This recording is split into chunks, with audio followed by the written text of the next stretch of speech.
দেশবাসীকে দু তিনটা কথা বলতে চাই। আপনারা আওয়ামী লীগের শাসন দেখেছেন, বিএনপির শাসন দেখেছেন।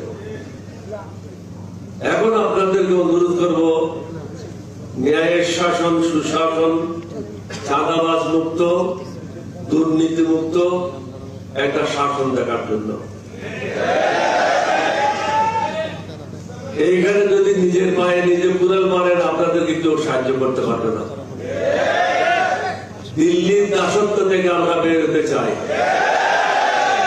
এখানে মুক্তিযোদ্ধা এবং 2024 সালের জুলাই যোদ্ধার সম্মেলন এখানে মিলন ঘটেছে। এটা অন্য কোনো জায়গায় এই মিলন ঘটেনি। জাতিকে সিদ্ধান্ত নিতে হবে, আপনারা কি ভারতের দাসত্ব করবেন?